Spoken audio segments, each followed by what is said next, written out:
अब हम लोग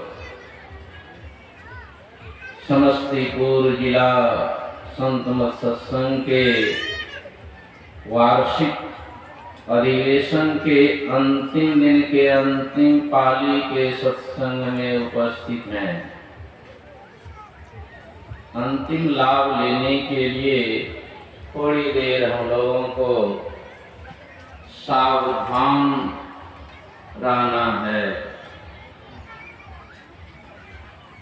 क्योंकि आज का जो प्रसंग है सावधानी का ही प्रसंग है।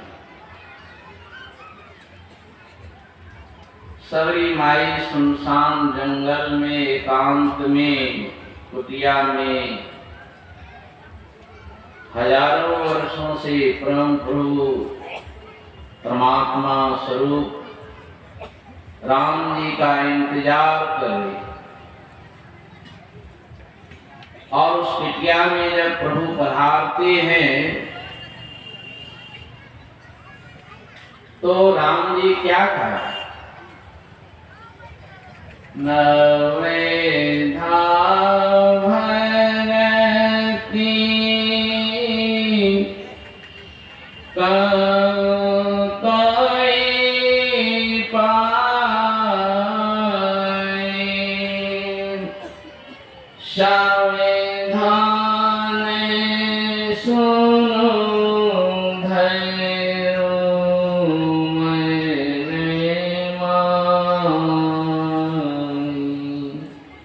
देखिए, वहां कोई बच्चा नहीं है, कोई हलचल नहीं है, सुनने वाले 150 श्रोता भी नहीं है, अकेली सबरी सुनने वाले और पारब्रह्म परमेश्वर परमात्मा जो है उपदेश करने वाले। ऐसा संजोग सबरी को लगा है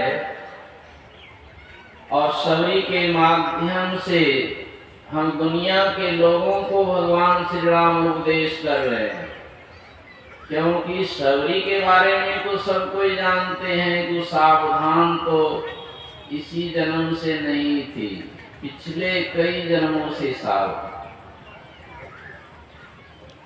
एक पुस्तक लखनऊ में पढ़ा था, सबरी 224 जन्म से भक्ति करती आ रही,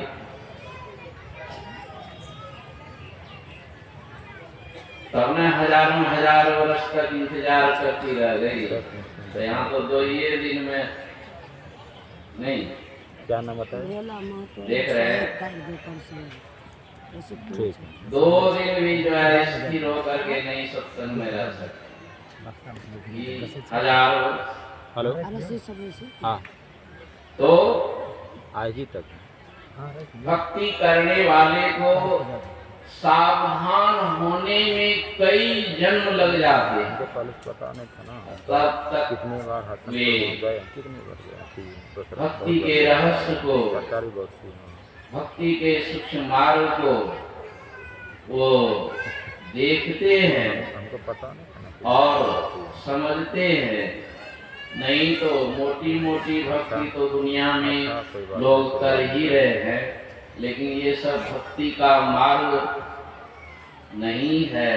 भक्ति मार्ग अति दुस्तर, जस खाड़े की धार, डोले तो कटी पड़े, निश्चल उतरे पार। सवेरे के प्रसंग में सुना रहे थे, जरा सा हिलडोल कर गया मन, तो चले गए एक सत्संगी वृक्ष जोनी, जरा सा मरने के समय बगीचा नहीं लगा पाए और शरीर छोड़ दिए वृक्ष जोनी। जबकि सत्संगी थे, अच्छे सत्संगी थे, ध्यान भजन करते थे, सदाचारी थे, लेकिन मन कहाँ पटकेगा ठिकाना। मन का कहा ना कीजिए, मन है पक्का चोर, बीच दरिया में ले जाएंगे, देगा तुमको छोड़। इसलिए इस मन को सावधान करने के लिए सबसे पहले राम जी सावधान करते हैं कि सावधान होकर के मेरी बातों को सुनो और मन में धारण करो। इतना यदि कोई काम कर ले तो फिर समझिए भक्ति में वे आगे बढ़ेंगे। संतों का संग जो है उनको पसंद होने लगेगा। दुष्टों का संग जो है वो दिल से निकाल देंगे। दुष्ट का संग करने की इच्छा उनके अंदर में नहीं होगी। यही है प्रथम भक्ति। प्रथम भक्ति संतन कर संगा। संतों के संग में जाने का जिनका मन बारंबार करता है उनको पहली भक्ति मिल गई। दूसरी रति मम कथा प्रसंगा, और वहाँ कथा को सुनते हैं, संतों के वचनों को मन लगा करके सुनते हैं। एक अक्षर भी पढ़े लिखे नहीं है, कोई चिंता की बात नहीं, लेकिन कथा सुनने में जिनका मन लगता है वे भक्ति में आगे बढ़ जाते हैं, उनको ज्ञान हो जाता है। MA है, PhD है, दिलीप है। संत साई स्वामी जी महाराज के जन्मभूमि पर नौतन में अखिल भारतीय हम लोग घूमते थे। ऐसा लोग वहाँ पोथी पुराण पढ़ने वाला, रामायण पढ़ने वाला बड़ा अहंकार। इतना विशाल आयोजन होने पर भी जो नहीं अहंकार व सत्संग में नहीं आया। पोथी पुराण की बात होता था। पोथी पढ़ी पढ़ी जन्मुआ, पंडित भया न को, ढाई अक्षर प्रेम का पढ़े से पंडित। एक अक्षर भी पढ़े लिखे नहीं है, एक श्लोक याद नहीं है, एक संतवाणी भी याद नहीं है। संतवाणी सुनने में आपको बड़ा मीठा लगता है। गुरु महाराज कहा करते थे कि हमको संतवाणी सुनने में इतना मीठा, इतना स्वाद लगता है, दुनिया की कोई भी मिठाई मिष्ठान में उतना स्वाद नहीं लगता है। इस तरह स्वाद यदि आपको लगने लगे, आप एक अक्षर भी पढ़े लिखे नहीं हैं, दूसरी भक्ति तीसरी भक्ति आपको हो जाए। गुरु पद पंकज सेवा, तीसरी भक्ति मान रहित होकर के गुरु के वचन को पालन करने में आप अकुशल रहे नहीं तो गुरु कहा कुछ चेला किया। चौथी भक्ति मम गुणगाना करे कपट तजिगान, और कपट छोड़ करके मेरा गुणगान करना, यही चौथी भक्ति है। कपट क्या है? तो दुनिया की कोई इच्छा लेकर के हम भगवान का गुणगान करते हैं, यही कपट भक्ति है। भगवान हमको ये दे दीजिए, अगार है सब क्षेत्र क्षर अपरा भरा पौर अक्षर पार में ख्याल है, ये दे दीजिए। कपट निष्कपट कुछ नहीं चाहिए प्रभु, हमें आपका केवल दर्शन चाहिए और कुछ नहीं चाहिए। तब जो आप गुणगान करते हैं, ये चौथी भक्ति है। मंत्र जाप मंदिर विश्वासा, पंचम भजन सो वेद प्रकाशा। गुरु द्वारा जो मंत्र मिला है उसमें दृढ़ विश्वास का, यही पांचवी भक्ति है। दीक्षा ले भी लिए लेकिन विश्वास ही नहीं है, हिल डोल करते नहीं। अरे नाव पर बैठ करके जो नदी पार करते हैं, एक के नाव पर बैठ करके पार करते हैं, दो चार नाव बैठने फिर में उठे से रह जाए, काहे पार हो। गुरु मंत्र का जप दृढ़ता पूर्वक आप करते हैं और इधर उधर कहीं नहीं झांकते। देवी देव समस्त पूरन ब्रह्म परम प्रभु, गुरु में करे निवास, कहत हैं संत सबू। ये पांचवी भक्ति है और ये स्थूल भक्ति है, सगुण भक्ति है। और पांचवी भक्ति तक प्रचार प्रसार दुनिया के हर मत मतांतर वाले करते हैं, हर मत में दीक्षा दी जाती है, लेकिन स्थूल सगुण रूप उपासना तक ही भक्ति की दीक्षा दी जाती है। छठी भक्ति में प्रवेश ही नहीं करते। और इसी के लिए हम लोग संत मत में दीक्षित हुए हैं। छठ दमशील विरति वो कर्मा निरत निरंतर सज्जन धर्मा। कहते छठी भक्ति जो है दम सुन करके लोगों को डर लगता है। जिसके पास दम है ये नहीं है, जो बेदम है वो नहीं भक्ति करता है। दम चाहिए तो कहेंगे समस्तीपुर में जो है जो बड़का पहलवान है, बड़ा दम वाला है, उससे होगा? कहता है वो सबसे भी नहीं। बहुत धनवान है, बहुत विद्वान है, उनसे भक्ति होगी? कहते हैं कि नहीं, एक अक्षर भी पढ़े लिखे नहीं है, बिल्कुल निर्धन है और शरीर से भी बहुत कमजोर हैं। दम कहते हैं इंद्रिय निग्रह को। बूढ़ा है, खाट पर पड़े हुए हैं, लेकिन गुरु से युक्ति जान करके साधना कर चुके हैं। दोनों दृष्टि की धारों को जो गुरु इंगित स्थान पर टिका लेते हैं, शरीर इंद्रियों में जो बिखरी हुई चेतन धार है वह सिमट करके आज्ञा चक्र के केंद्र में केंद्रित हो जाती है। यही है सबसे विशेष दम वाला। चाहे बूढ़ा ही क्यों, जिनकी इंद्रियां निग्रह में है वही संसार में दम वाला है। यही दम छठी भक्ति को हमको समझना है। और इसके लिए केवल प्रवचन सुन करके रह जाएंगे, आपका काम पूरा हो जाएगा, ऐसा नहीं है। छठी भक्ति में बहुत मेहनत है। पहले तो दृष्टि साधन की क्रिया दीक्षा में अच्छी तरह हम लोगों को समझ लेना चाहिए। जो अच्छी तरह समझ लेते हैं तो साधना करने लगते हैं, और जो नहीं अच्छी तरह समझे हैं तो कभी करेंगे कभी नहीं। यही लक्षण है। कभी मनवा किया कभी मनवा छोड़ा, तो समझ लीजिए जो अच्छी तरह समझ करके त्रैकाल संध्या करते हैं, दीर्घकाल तक निरंतर करते हैं, तो गुरु इंगित स्थान पर उनकी दृष्टि टिकते टिकते टिक जाती है। मन की चंचलता मिट जाती है, एक निरंतरता को प्राप्त कर लेते हैं। इसी का प्रचार संत मत का होता है। बिंदु ध्यान विधि इसी को होता है। हम 96 ईस्वी की बात है, 3 महात्मा जम्मू कश्मीर तरफ गए। वहां जो है कथा लोगों को सुनाते थे एक शिव मंदिर में जाकर के।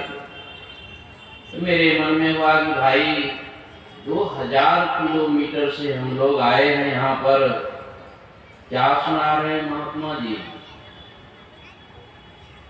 समझ गए महात्मा? कहा कि यहाँ कौन समझेगा बिंदु और नाभ को?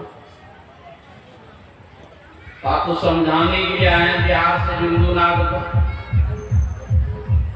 जैसे समझे आपको तो वही समझाना है, वही प्रचार करना है।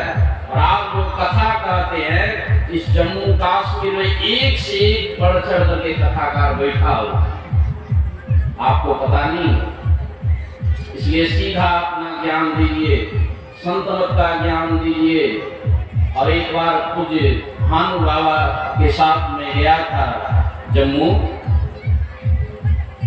सत्संग का प्रसार। वहां भागवत लोग गाते हैं तो बड़ा खुश होता है। सप्ताह भागवत कथा कहिए बड़ा खुश होगा। और वहाँ 9 दिन का सत्संग रखा गया था। हम भानु बाबा जब गए वहाँ कोई प्रणाम तक नहीं किया। सत्संग कथा होगी तब प्रणाम करेंगे, और नहीं तो नहीं। तो मैं बहुत लोग जो है अपना महात्मा जो है चाल ढाल बदल देते हैं। कथे सुनाएंगे, सुनो जैसे सुना है। लेकिन मैंने कुछ भानु बाबा को कहा कि नहीं, जिस तरह बिहार में आप प्रचार करते हैं ठीक उसी तरह यहाँ कोई चाल ढाल बदलने की जरूरत नहीं है, ठीक उसी तरह प्रचार करना है। गुरु महाराज की प्रसन्नता उसी में है। और प्रथम प्रवचन, मुख्य आदमी तो बैठा ही था वहां, प्रथम प्रवचन जैसे संत मत का सुना, जो मुख्य आदमी थे वो तो थे ही, माइक लेकर के जो है एकदम चिल्लाने लगा, ये सत्संग है, ये असली सत्संग है, भाइयों सब लोग सत्संग में आओ। एकदम चिल्ला रहा है पागल की तरह। आज मैंने सत्संग सुना, भागवत प्रेमी ये कथा प्रेमी जो थे सब आने लगे, और जिसके घर में 70 वर्ष से भागवत कथा होती थी, बड़े बड़े अवसर थे उसे घर में, प्रेम से ले जाते हैं घर। महाराज ये असली चीज है, ये असली चीज है, आज तक तो हमने इस तरह सुना ही नहीं था। ये असली चीज है, ये गुरु महाराज का ज्ञान, ये संत मत का ज्ञान ऐसा ज्ञान है, ऐसा सूक्ष्म है। उसी लीक पर यदि हम बोलते रहेंगे, आज या कल दुनिया के सभी धर्म संप्रदाय आपके मस्तक हो।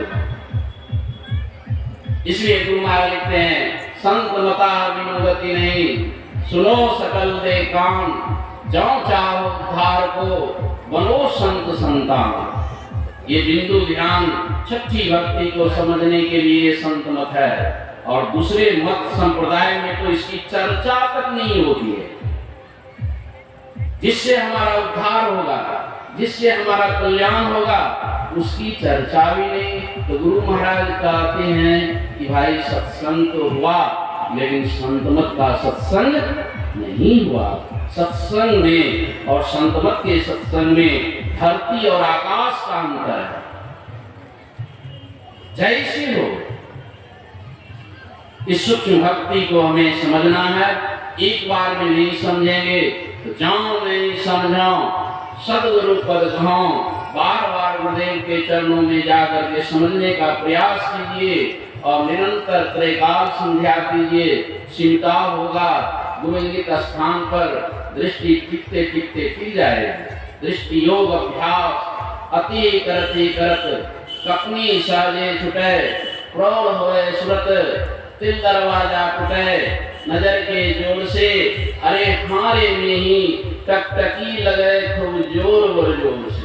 बस इतना ही करके आप देख लीजिए, जीवन में आपके जीवन में किसी चीज की कमी नहीं होगी, सुख की कमी नहीं होगी, धन की कमी नहीं होगी, विद्या की कमी नहीं होगी, पद प्रतिष्ठा की कमी नहीं होगी, कोई अभाव नहीं। निरंतर आपके अंदर में परम प्रभु परमात्मा की शब्द जो है, आवाज जो है आप सुनेंगे, कितना आनंद होगा। प्रभु की आवाज, और प्रभु की आवाज जो जीवन में एक बार सुन लेता है, मनुष्य की आवाज इन कानों से हम सुनते हैं तो थोड़ा देर सुनते हैं, सुनाने वाला थक जाते हैं या सुनने वाले थक जाते हैं, लेकिन प्रभु की आवाज को जो कोई एक बार भी सुन लेते हैं वे सुनते ही रहते हैं, कभी थकते नहीं हैं। सोवत जागत उठत बैठत टुकविंग नहीं तारा, जिन जिन जंतर निश्चित वादे जम जालिम कुशियारा। जन्मों जन्मों का जो दुश्मन जमराज था, आज उस शब्द को सुन करके वे पछाड़ खा जाते हैं, हार मान लेते हैं। गुरु महाराज इस तरह समझाते थे, आकाश में चील उड़ता है और आकाश में कौवा भी उड़ता है। कौवे के मन में हो गया तो चील को झपट्टा मारूं, चील को मैं पकड़ लूं, और पकड़ने के लिए कौवा ऊपर उड़ता है। क्या चील पकड़ाएगा? चील को जितनी उड़ने की शक्ति है, कौवे को उतनी उड़ने की शक्ति नहीं है। अंतर में जो दृष्टि साधन की क्रिया कर लेते हैं, एक दिन तक जो प्राप्त कर लेते हैं, उनके अंदर में जो शब्द प्रकट होता है, शब्द सुनने वाले जो साधक होते हैं चील के समान होते हैं, और जमराज को भी शक्ति है, लेकिन वे कौवे के समान। इस तरह जमराज के जाल से आप मुक्त हो सकते हैं। ये सातवीं भक्ति शब्द साधना है, मनोनिग्रह, शब्द खोजी मन वश करे, सहज योग है यही, सत्संग निस्सार है, यह तो झूठी देही। बस मैं इतना ही कहा। बड़े सौभाग्य की बात है, कुछ भानु बाबा जो महात्मा बने, बहुत अच्छे वक्ता बने, उनमें हमारे कुछ रुदनदास जी महाराज जो हमारे बगल में बैठे हैं, गुरु महाराज के बगल में, इनका बहुत योगदान था। शायद ये परिश्रम नहीं करते तो कुछ भानु हुआ इतने आगे नहीं बढ़ते। शुरू की बात आप जानेंगे, कुछ भानु बाबा से बहुत उम्र में बड़े, तो संयोग से जो है हम लोगों के बीच जो ब्रह्मलीन भुजंगीदास जी महाराज के साप्ताहिक सत्संग सुनने के लिए 70 ईस्वी से ही केशवपुर जमालपुर से पाटन आया करते थे। मैं प्रत्येक रविवार को देखता था और अंतिम तक। और जानते हैं इस कल रविवार था, कल भी पाटन चले गए और आ गए। देखिए आंख में रोशनी नहीं है, लेकिन उनका वचन का पालन, क्योंकि उन्होंने कहा था कि हम शरीर छोड़ी हुए तुम्हें भव पाटन की नहीं, ये रहने वाले मुंगेर के क्षेत्र मुंगेर, लेकिन क्या आकर्षण हुआ समस्तीपुर जिला में, इनको आकर्षित करते नहीं खुट्टा गाड़ में। खुट्टा तो यही है, लेकिन फिर भी संत का जो वचन है उसका पालन करने के लिए बड़ा आश्चर्य होता है कि बाबा कैसे वहां चले गए। कुछ प्रातः कालीन भी कुछ वहां पर सत्संग करके फिर यहाँ देखे आरती के पहले पहुंच गए। और बहुत बहुत भाग्य है हम लोगों के बीच इस मंच पर पूज्य रुद्रदास जी महाराज पधारे हैं। इनके मुखारविंद से हम लोग श्रवण करें, परम कल्याण होगा। बोलिए श्री सद्गुरु महाराज की जय।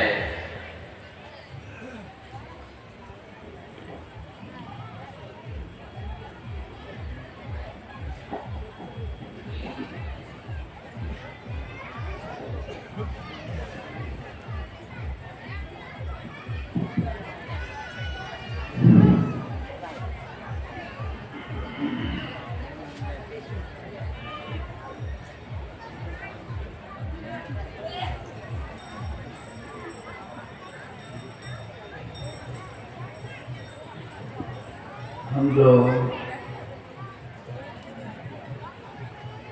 3 बार गुरुदेव की जय जयकार ध्वनि हृदय खोल कर करेंगे, तो हृदय संबंधी कोई विकृति नहीं होगी।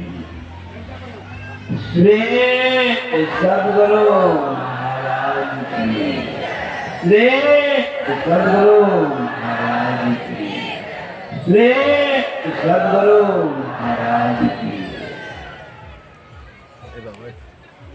नमामि अमित ज्ञान रूपम कृपालम अगम बोध दाता सुबुध निधि विशालम क्षमाशील अति धीर गंभीर ज्ञान धर्मकील दृढ़ धीर समधीर ध्यान